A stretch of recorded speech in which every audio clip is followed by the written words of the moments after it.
తిరిగి వార్తలకు స్వాగతం. తణుకు మాంటిసోరీ పాఠశాలలో చదివిన పూర్వ విద్యార్థి శశిభూషణ్ నీట్ ఫలితాల్లో 9.83 జీఏపీ సాధించి బంగారు పథకం కంప్యూటర్ విభాగంలో మరో బంగారు పథకం సాధించడం పట్ల మాంటిసోరీ పాఠశాల డైరెక్టర్ అనుపతి ప్రకాష్ తెలిపారు. ప్రతిభ కనిపించిన శశిభూషణ్కు సంస్థ తరపున 10,000 రూపాయల బహుమతిని ప్రకాష్ అందజేశారు. అదేవిధంగా విద్యార్థులు ఉత్తమ ర్యాంకులు సాధించి పాఠశాలకు పేరు తేవాలని ఆకాంక్షించారు. విద్యార్థి తల్లిదండ్రులు సుబ్బారావు, నాగపద్మిని కార్యక్రమంలో పాల్గొన్నారు.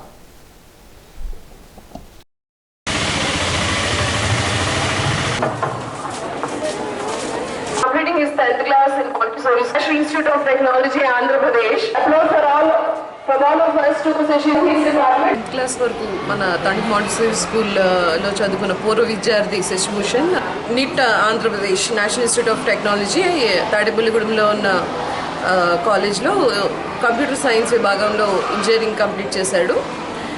తన డిపార్ట్మెంట్లో మొదటి స్థానంలో నిలిచినందుకు గాను గోల్డ్ మెడల్ సాధించాడు. తన డిపార్ట్మెంటే కాకుండా నీట్ ఆంధ్రప్రదేశ్ మొత్తం క్యాంపస్ టాపర్గా కూడా నిలిచాడు. ఇది మాకెంతో గర్వకారణం. ఈ సందర్భంగా శశిభూషణ్ని అభినందించడం, వాళ్ళ పేరెంట్స్ని కూడా అభినందించడం జరిగింది. ఆ అబ్బాయిని సత్కరించి 10,000 క్యాష్ బహుమతిని కూడా అందించడం జరిగింది.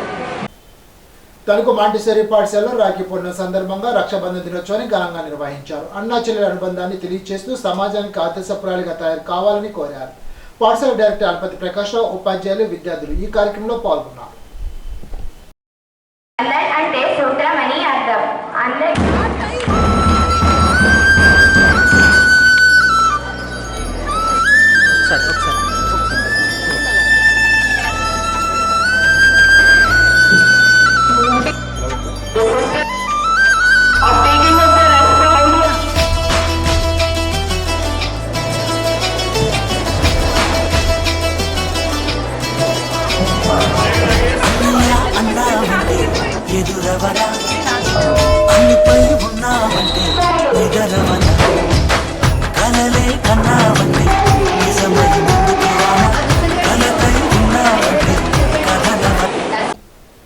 రాఖీ పండుగ సందర్భంగా పత్రికా విలేకరులకు, మీడియా వారికి శుభాకాంక్షలు తెలుపుతూ వాలో సరళాదేవి ఇంటి వద్ద రాఖీ పండుగను సోదరుల మధ్య ఎంతో ఘనంగా నిర్వహించారు. ఈ సందర్భంగా ఆమె మాట్లాడుతూ సోదరి సోదరుల ప్రేమకు నిర్వచనం ఈ పండుగని, కుటుంబ సభ్యుల సాన్నిధ్యం మనుషుల మధ్య మన అనే మంచి భావన కలుగుతుందని, నేటి సమాజంలో అలాంటి మంచి భావన పోయి సోదరి సోదరుల ఉనికిపోయి భయానికి వికృత రూపం దాల్స్తుందని అన్నారు.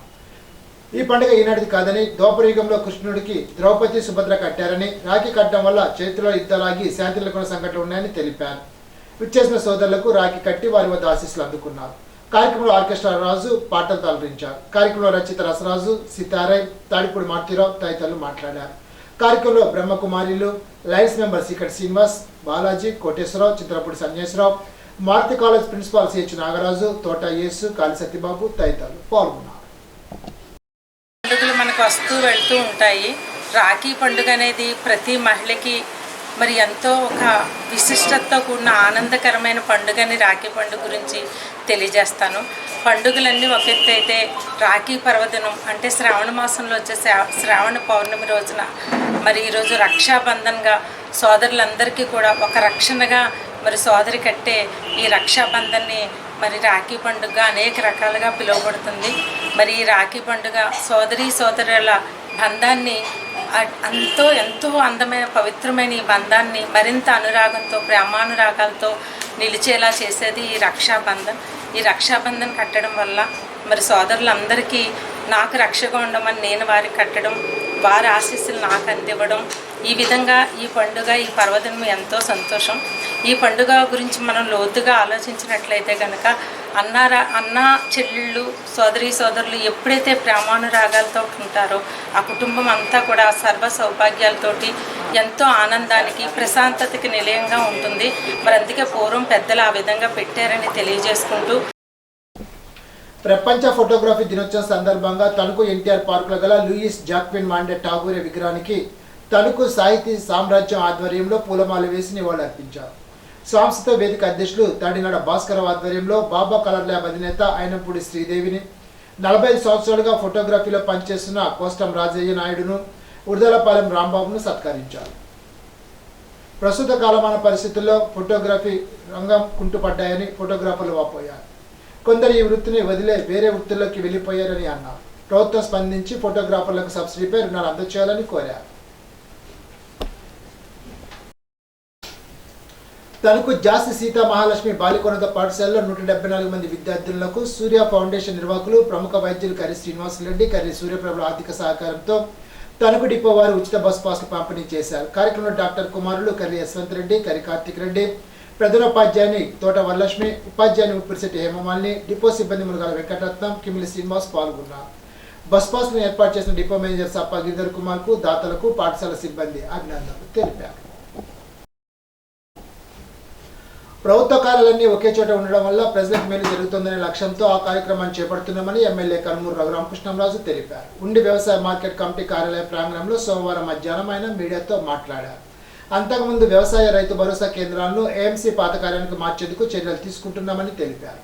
ప్రస్తుత వ్యవసాయ కార్యాలయంలో పోలీస్ స్టేషన్ ఏర్పాటు చేస్తామని అన్నారు. పోలీస్ స్టేషన్కు వచ్చే ప్రజలకు మెరుగైన సౌకర్యాలు కల్పించడంతో పాటు లాకప్ వంటి ఏర్పాట్లు చేయనున్నామని తెలిపారు. వీటి కోసం భవనాల మరమ్మతులు, ఇతర పనులు త్వరితగతిన చేపడతామని తెలిపారు. అంతకుముందు ఉప్పులూరులోని ఉన్నత పాఠశాలను పరిశీలించిన ఆయన పాత భవనాల పైకప్పు మార్చడంపై చర్చించారు. భీమవరంలోని ఇంజనీరింగ్ కళాశాల సివిల్ ఇంజనీరింగ్ ఇచ్చే నివేదిక ఆధారంగా పనులు చేపడతామని తెలిపారు. కార్యక్రమంలో జనసేన నియోజకవర్గ ఇన్ఛార్జ్ జిట్టిక నాగరాజు, ఉండిమండల తెలుగుదేశం పార్టీ అధ్యక్షుడు కరిమెలక నాగరాజు, పొత్తూరు వెంకటేశ్వరరాజు, ఎల్లపల్లి వెంకటేశ్వరరావు, తెలుగుదేశం పార్టీ నాయకులు ముందూరు కృష్ణంరాజు, కరిమెలక శ్రీను, కాగిత మహంకాళి, కాగిత బుజ్జి, వనిమా శ్రీనివాస్, తక్కెర నరేష్, ఇరిగేషన్ శాఖ ఏఈ పనిశంకర్, గ్రామ కార్యదర్శి కేసరెడ్డి గోపాలకృష్ణ, ఆర్పిడి ఏడీఏ శ్రీనివాసరావు, ఉండి ఏఓ సంజయ్ తదితరులు పాల్గొన్నారు.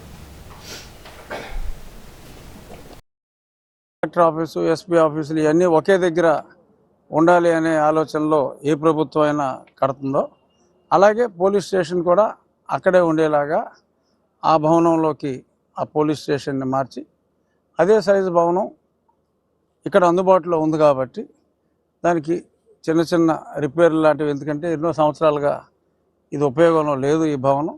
దాన్ని ఆ మరమ్మతుల నిమిత్తం కూడా రేపటి నుంచే ఆ మరమ్మతులన్నీ ప్రారంభించి ఒక సెప్టెంబర్ మొదటి వారం లేదా రెండవ వారంలో ఇక్కడికి రైతు భరోసా కేంద్రం విత్ అగ్రికల్చరల్ ఆఫీసర్ అలాగే అక్కడ పోలీస్ స్టేషను ఆ రెండు కూడా ఒకేసారి ఇటు రైతులకి సౌకర్యవంతంగా, అలాగే అప్పుడు అక్కడ ఎవరైతే ఇబ్బంది పడే ప్రజలు ఉన్నారో పోలీసులు కూడా కనీసం ఒక నలుగురిని అరెస్ట్ చేస్తే ఏదైనా క్రైమ్లో కూర్చోబెడతానికి కూడా చోటు లేదు. అలాగే చిన్న సెల్ లాగా క్రియేట్ చేయాలన్నా కూడా అక్కడ ప్రదేశం లేదు.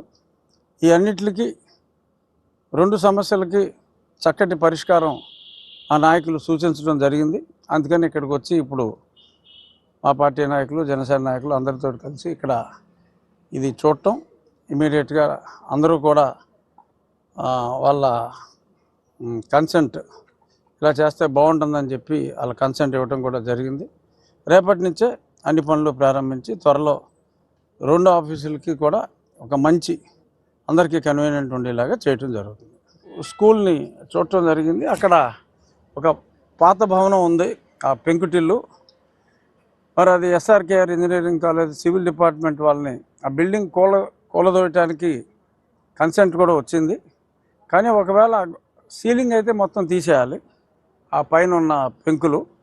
ఒకవేళ గోడలు ఏదైనా రిపేర్ చేసి మనం దాని లైఫ్ ఉంది ఇంకొక 15-20 సంవత్సరాలు అని సర్టిఫై చేస్తే డెఫినెట్గా ఆ పైన రూఫింగ్ అంతా మార్పించి, అలాగే ఆట స్థలం ప్రదేశం ఉంది కానీ అక్కడ అడుగు లోతుంది, అదంతా కప్పెడితే మంచి క్రీడా ప్రాంగణం కూడా చేయొచ్చు. కనీసం ఒక చిన్న గేమ్ ఆడుకోవాలన్నా కూడా అక్కడ ప్రొవిజన్ లేదు. సో అందుకనే మరి విద్యార్థుల సంఖ్య కూడా క్రమంగా బాగా తగ్గిపోతుంది అక్కడ. సో ఫెసిలిటీ ఉంటే కానీ విద్యార్థులు రారు, చికెన్ అండ్ ఎగ్ స్టోరీ లాగా. సో ముందు ఫెసిలిటీ క్రియేట్ చేద్దామనే ఉద్దేశంలో, ఎందుకంటే ఆల్మోస్ట్ 25-26 జడ్పీ స్కూల్స్లో మేము కార్యక్రమం మొదలు పెడితే ఒక్క ఉప్పుటూరు స్కూలే అక్కడ ఇప్పుడు దాకా అడుగు ముందుకు పడలా. ఎందుకంటే ఈ కన్ఫ్యూజన్, ఆ బిల్డింగ్ ఉండాలా తీసేయాలా ఎలా చేయాలి అన్న దాని మీద ఇప్పుడు ఈరోజు నేను ప్రత్యక్షంగా వెళ్ళి అన్నీ పరిశీలించడం జరిగింది. 4-5 రోజుల్లో ఎస్ఆర్కేఆర్ ఇంజనీరింగ్ డిపార్ట్మెంట్ రిపోర్ట్ వచ్చిన తర్వాత అది తీసేయాలా, అది తీసేస్తే నాకు కొంత ఫీలింగ్ అది తీసిన మెటీరియల్ వాడుకోవచ్చు. బట్ మెటీరియల్ కోసం అని చెప్పి అది తీసేయడం జరగదు. ఇది వాడుకోగలిగితే ఇంకొక 5-6 లక్షల ఖర్చు ఎక్కువ అవుతుంది. ఎక్కువ అయినప్పటికీ కూడా మా ఉండి ఫండ్ నుంచి కానీ అలాగే కొంత దాతల సహకారం ఆల్రెడీ 1.5 lakh వరకు వచ్చింది. పైన ఇంకొక 5-6 లక్షలు అవుతుంది. సో అది కూడా వేసుకుని అది కూడా కంప్లీట్ చేయడం జరుగుతుంది.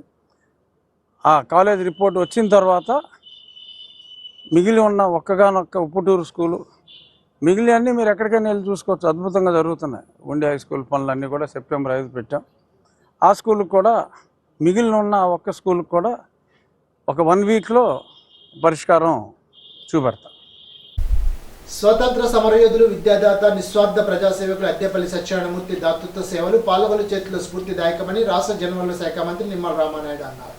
పాలకొల్లులో సోమవారం కోకోనట్ మార్చెంట్ ప్రభుత్వ జూనియర్ మహిళా కళాశాల ప్రాంగణంలో ధర్మారావు ఫౌండేషన్ ఆధ్వర్యంలో అద్దెపల్లి 125వ జయంతి ఉత్సవ వేడుకలు ఘనంగా జరిగాయి. ముందుగా జ్యోతి ప్రజ్వలన చేసి అద్దెపల్లి చిత్రపటానికి పూలమాలు వేసి ఘనంగా నివాళులర్పించి కేకును మంత్రి కట్ చేశారు. సేవా కార్యక్రమంలో భాగంగా 97వ రక్తదాన శిబిరాన్ని మంత్రి ప్రారంభించగా పలువురు యువకులు రక్తదానం చేశారు.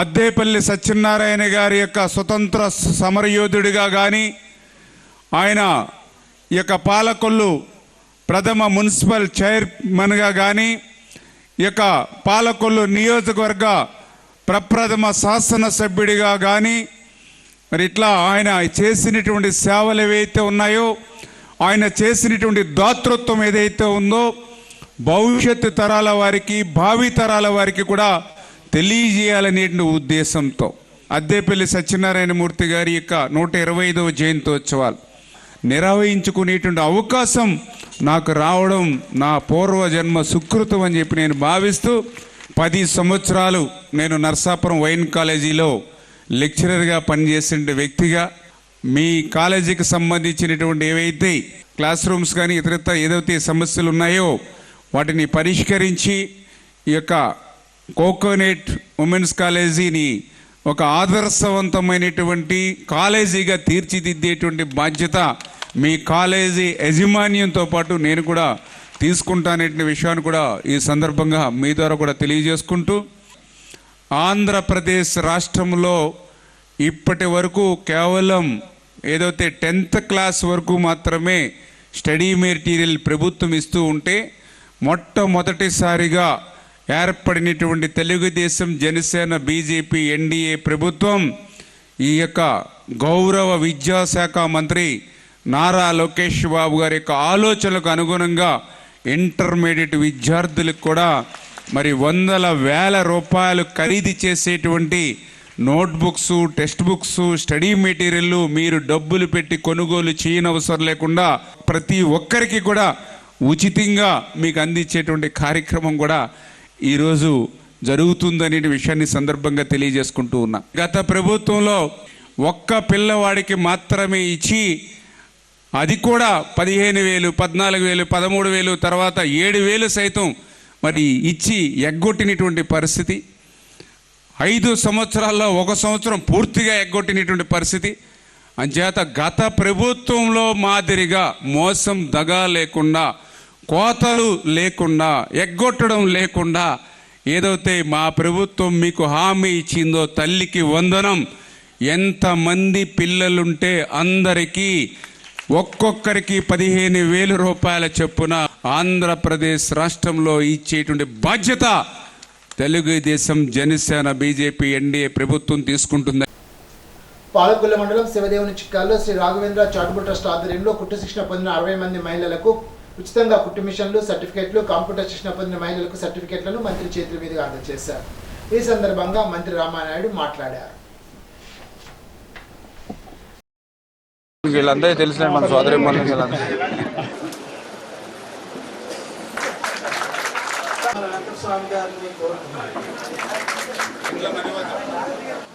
అనేకదంతం భక్తానాం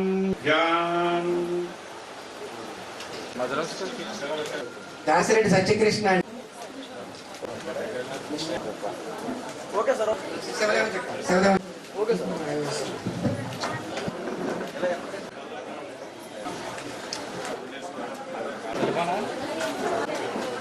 కూడా రాలేదు.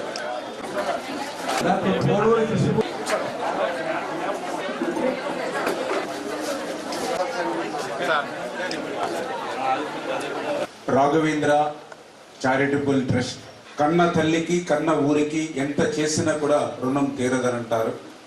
అటువంటి రుణం తీర్చుకోవాలనేటువంటి ఆలోచనతో ఇవాళ రామారావు గారు ఈ యొక్క శివదేవిని చిక్కాల గ్రామాన్ని కేంద్రంగా తీసుకొని ఈ శివదేవిని చిక్కాల దీని పరిసర ప్రాంతాల్లో ఇంత పెద్ద ఎత్తున సేవా కార్యక్రమాలు చేయడం, అది నా నియోజకవర్గంలో ఉండి నాకు ఎంతో సహకారిగా ఉండడం చాలా సంతోషంగా ఉంది అనే విషయాన్ని మొదటగా ఈ సందర్భంగా తెలియజేసుకుంటూ ఉన్నా. ప్రతి వ్యక్తికి కూడా ఈ సమాజంలో విద్య అనేది అవసరం, ఆరోగ్యం అనేది అవసరం. నేను చూసా శివదేవుని చిక్కాల్లో ఆ ట్రస్ట్ ద్వారా వాటర్ ప్లాంట్ ఏదైతే పెట్టి, అదేవిధంగా ఆరోగ్యాన్ని దృష్టిలో పెట్టుకొని ఉచితంగా ఆసుపత్రిని ఆ రోజు ప్రారంభించి ఈ రోజు వరకు కూడా ఆసుపత్రిలో అవసరమైనటువంటి మందులతో సహా ఉచితంగా ఇవ్వడం. అదేవిధంగా ఏదైతే ఎడ్యుకేషన్కి సంబంధించి కూడా పెద్దపీట వేస్తూ ఇంటర్మీడియట్ కాలేజెస్ ఏదైతే సరౌండింగ్ విలేజ్ ఏదైతే ఉన్నాయో మరి వాళ్ళందరికీ కూడా నోట్బుక్స్, స్టడీ మెటీరియల్ ఇవన్నీ కూడా ఉచితంగా ఆ యొక్క విద్యార్థులకి అందజేయడంతో పాటుగా ఇప్పుడు ఏదైతే ప్రెసెంట్ ప్రతి వ్యక్తికి ప్రతి కుటుంబానికి ఏదైతే కంప్యూటర్ అవసరం అవుతుందో ఆ ట్రైనింగ్ ప్రోగ్రామ్ ని కూడా ఒక గ్రామీణ ప్రాంతంలో ఏర్పాటు చేసి ఆ ఆడపిల్లల్ని ఆదుకునేటువంటి విధంగా మరి వేళ ఇటువంటి కార్యక్రమాల్ని తీసుకోవడం చాలా సంతోషం. ఇప్పుడే చూస్తూ ఉన్నాం ఏదైతే మహిళలు మరి పెద్ద ఎత్తున ఉచితంగా ట్రైనింగ్ ఇచ్చి విత్ మోటార్ తోటి ఆ మిషన్ వాళ్ళకి ఉచితంగా అందించాలనేటువంటిది, ఎందుకంటే వాటిని ఉపయోగించుకుంటూ మీరు ఇంకా ముందుకు వెళ్ళాలనేటువంటిది నా ఆలోచన. మరి ఇటువంటి కార్యక్రమాలే కాకుండా ఇప్పుడే చెప్పారు ఏదైతే బరెల్ గ్రౌండ్, ఎందుకంటే చాలా అవసరం. ఎందుకంటే ప్రతి వ్యక్తి కూడా ఆఖరి మజిలీ అనేది ఆ శ్మశాన వాటిక ద్వారానే పూర్తవుతుంది.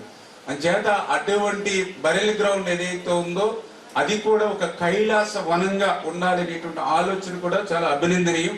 మరి ఈరోజు మరొక ముఖ్య అతిథి ఈవేళ బాపరాజు గారు, ఆయన కూడా ఈరోజు కలవడం నాకు చాలా సంతోషం, ఆనందం. పాలిటిక్స్ లో ప్రజలతో ఎట్లా మమేకం కావాలి అనేది బాపరాజు గారే మాకు ఒక స్ఫూర్తి. ఇప్పుడు ఏలూరు జిల్లా వార్తలు. మహిళలపై అకృత్యాలకు హత్యలకు పాల్పడకుండా కేంద్ర ప్రభుత్వం పటిష్టమైన చట్టం తీసుకురావాలని మహిళా సమాఖ్య ఐక్యవేదిక డిమాండ్ చేసింది. సోమవారం ఏలూరు సిపిఐ జిల్లా కార్యాలయం స్ఫూర్తి భవనంలో ఆంధ్రప్రదేశ్ మహిళా సమాఖ్య ఆధ్వర్యంలో మహిళలపై జరుగుతున్న దాడులు, హత్యలు, అత్యాచారాలు నియంత్రించాలని కోరుతూ రౌండ్ టేబుల్ సమావేశాన్ని నిర్వహించారు. ఈ రౌండ్ టేబుల్ సమావేశంలో పాల్గొన్న ఆంధ్రప్రదేశ్ మహిళా సమాఖ్య ఏలూరు జిల్లా కార్యదర్శి యామిని మాట్లాడుతూ ఇటీవల కోల్కతా ఆర్జీఆర్ కార్ వైద్య కళాశాలలో పీజీ విద్యాభ్యసిస్తున్న విద్యార్థిని ప్రభుత్వాసుపత్రిలో విధుల నుండి సమావేశ మందిరంలో సేద తీరుతున్న సమయంలో కొంతమంది దుర్మార్గులు అత్యాచారం చేయడం సభ్య సమాజానికి సిగ్గుచేటని అన్నారు. ఈనాటి బంగారు మాట. ప్రశాంతమైన మనసుతో ఉండేవారికి ఏ పని అయోమయంగా అనిపించదు. ఎఫ్టికేలస్. ఈ వార్త ఇంతటితో సమాప్తం. తిరిగి బిజినెస్ లో కలుసుకుందాం. అంతవరకు సెలవు. నమస్కారం.